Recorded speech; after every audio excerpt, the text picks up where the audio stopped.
I saw an interview the other day online. It was of Alex Hormozy. I don't know if I'm saying his name right, but it was done by Lewis Howes. And Alex said something that stuck with me. He said that sometimes deciding that something isn't a problem is the best and fastest way to a solution. He opened up this topic by saying that this was a lazy man's solution, and sometimes lazy is best. While I don't agree that this is lazy, I do agree that sometimes we make things into problems when they don't have to be. The example he gave was, let's say his wife told him that she didn't really like being called babe, and he calls her that all the time. He said that he could have a reaction to this, make it into a big deal, mention that it reminds him of his mom and that's why he does it. Or he could decide that it doesn't have to be a problem. Stop calling her babe and move on. While this is obviously a very simple example with an easy solution, I do think there's an important lesson here that could be applied more broadly to our lives, which got me thinking, why do we do this? Not look for an easy solution. We can focus on our issue instead of possible solutions. And I see this happening a lot in therapy and in the mental health space as a whole, because us therapists love to dive into something and truly understand it from all angles. But if you think about it, is that really necessary for us to find a solution? Probably not. I think it's the innate urge in me to intellectualize things so that I can remove the emotional component of it. It allows me to see it without reacting to it. Or if I have a greater understanding, I can ensure that I'm responding to it appropriately. And even as I say this out loud, I think that this could be tied to my people pleasing, and I swear to God, I find this everywhere in my life. It's frustrating, but if you feel this way too, know that you're not alone. Anyways, it's possible that my intellectualization is coming from my discomfort with upsetting others. So I focus on all of the details as a way of trying to control the outcome or reaction. And it reminds me of this Office episode where Michael says, if I can just think this through, if I can just think it exactly right, I can make this perfect. And then I can go down every avenue and every avenue off of that avenue and then another avenue. And Jim cuts him off because he's being ridiculous and annoying. And this is the episode where they're both managers, and let's just say it doesn't go very well. But the real reason that Michael thinks like this, that this is his automatic response, is because he really, really needs people to like him. So maybe when I'm doing this type of behavior, it's for the same reasons. Also, if I'm being honest, sometimes I don't want a solution. I kind of want to roll around in my struggle. It can make it feel like it's more real or that my upset is warranted. And I've seen this in my practice over the years as well. We can think that maybe we're making up our issues or being dramatic. And so we want to wallow as a way of proving to ourselves that we are actually struggling and we need help. If we find a solution quickly or decide that it's not a problem, then it could feel like we don't have a right to be upset at all. Or, as another thought, I could not be ready for the solution. I see this a lot when it comes to tough choices or hard truths. Yes, we know our relationship is toxic and we know that person's abusive towards us, but we aren't ready to leave them or have that difficult conversation. It's for this reason that therapists don't tell us what to do. I know it's annoying because we want to feel better and we want to get better quickly, but when people tell us stuff like that, we can get defensive, feel bullied or pressured into doing something that we aren't ready to do. We have to come around to it in our own time. And therefore, we may want to hang out in our problem for a bit at first and find an easy answer or solution. It's not going to be something we want to do.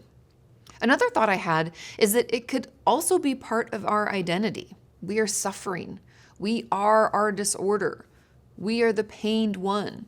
We could feel like this issue makes us who we are, or it's part of who we are, right? And we aren't sure who we are without it. That's why many therapists will have you give your disorder another name or call it your disorder rather than saying that you're someone with it. For example, I used to regularly ask my patients to name their eating disorders, and we would speak about them using that other name. And we call this practice externalization. It allows us to separate ourselves from our struggles. And it could also be applied by saying that I'm someone with schizophrenia rather than saying I'm a schizophrenic. I also see this in social media where in people's profiles, it will say what they're diagnosed with. And from my perspective, it's a little bit problematic because we need to separate ourselves a bit so that we can see who we are outside of our issues. If we allow ourselves to be swallowed up by our illnesses, then finding a solution or treatment plan will feel all the more scary. Almost like finding our way out means losing who we are. And that fear alone can hold us in a place that's not healthy. As I was putting this video together, I also reached out to my friends to see what they thought of the idea that sometimes we make things harder than they have to be, or choose to create a problem when maybe we didn't have to. And they had some interesting examples. The first one is focused on self-fulfilling prophecies or self-sabotage. My friend, anyway, she's a therapist as well, and she has a client who thinks bringing up her needs is always too much. She has example after example of how she's brought up needs and the other person has reacted or said something about her being dramatic or too much. But after working with her for a while, it became clear that she waits to bring things up until she's at her emotional breaking point. So every time she brings it up, the conversation becomes super intense because she's expressing a huge need. And she's usually been holding on to that need and a lot of feelings about it for a long time because she doesn't like to bring it up. So for her, she says she doesn't bring it up earlier because of how the conversation goes.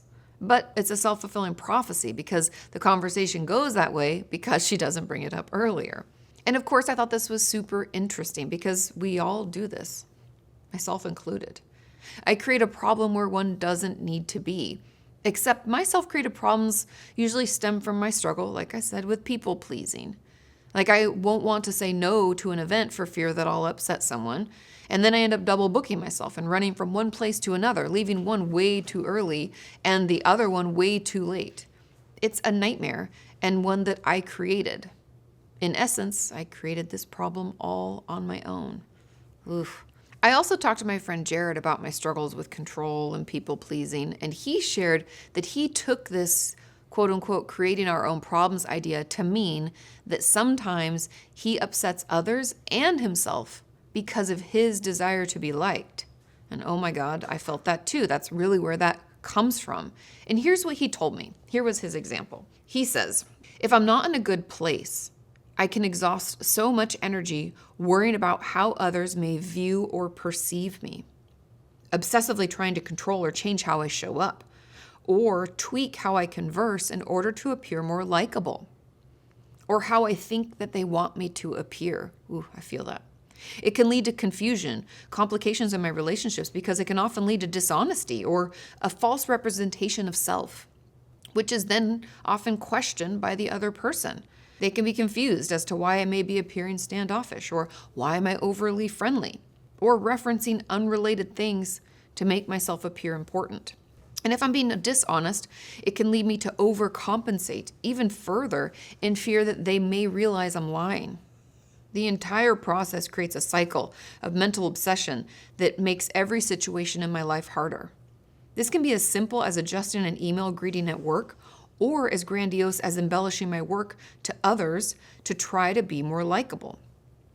Ooh, I felt that because it's interesting the things that we do so that we feel like we can fit in or that we do fit in. And as a therapist, I can't help but at least acknowledge or give a little science behind the reason that we can feel like this and the reason it's so important.